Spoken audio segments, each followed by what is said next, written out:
I bought an apartment during a market slump, $30,000 below what others had paid for the same layout. I had just finished moving in when Linda Carver, the neighbor across the hall, stormed over. Same unit, same building, yet you paid $30,000 less than we did. You need to make up the difference. I froze for a second. She took it as fear and raised her voice. If you had the guts to snap it up cheap, you'd better be ready to compensate the rest of us. Otherwise, don't expect to live here in peace. I looked at her, so self-righteous it was almost absurd, and I laughed. I had just been discharged from a psychiatric hospital. Threaten me? If anyone wasn't going to live in peace, it was her. I stared at the middle-aged woman with tight curls who had just barged through my door, demanding I pay her $30,000 to make up the difference. All the excitement of finally buying a place vanished. Ma'am, volatility in housing prices is just how the market works, I said, keeping my voice as steady as I could. The previous owner needed a quick sale, and I happened to catch it. That has nothing to do with you. She stepped closer, her voice turning sharp. How does it have nothing to do with me? Same layout, same building, so why did you pay $30,000 less than I did? Annoyance simmered under my skin. I remembered what the doctor told me when I was discharged. When conflict comes up, take a deep breath first, then reason it out. I took a slow breath. For you, the market was at its peak when you bought your unit. When I bought mine, prices had dropped. That's not on me. If we follow your logic, then if prices go up another $50,000 next year, are you going to pay me the difference? She planted her hands on her hips. Don't try to confuse me with all that nonsense. We live on the same floor. How can you feel okay taking advantage like that? My son's getting married soon. We need the money.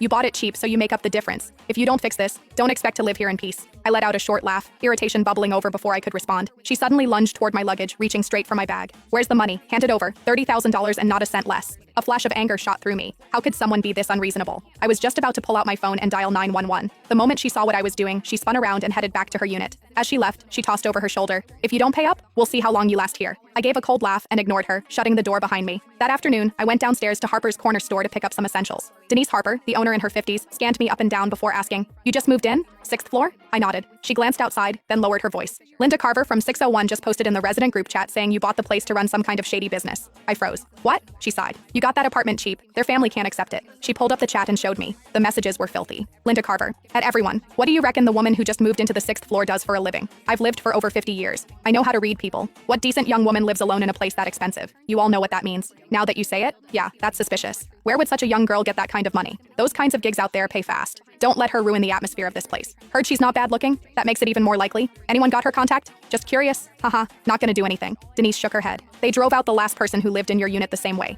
Even calling the police didn't help. They won't cross the line. They just make your life miserable every single day. As she handed me my things, I asked her to add me to the group chat. Sweetheart, just between us, if you can tolerate it, then tolerate it. Otherwise, leave as soon as you can. I took my things from her, holding back my irritation, and thanked her. Well, I wasn't afraid. I had just spent my entire savings on that apartment. Leave? I let out a silent, cold laugh. It was the first time I'd ever heard of someone trying to force a psychiatric patient out of her own home. When I got back upstairs, I saw a plastic bag hanging from my doorknob. Inside was a dead rat. There was a note in the bag. "This is the first time. Next time it'll be alive." I scoffed, tied the bag shut, and tossed it right back at Linda's door. I dealt with plenty of rats before. At 11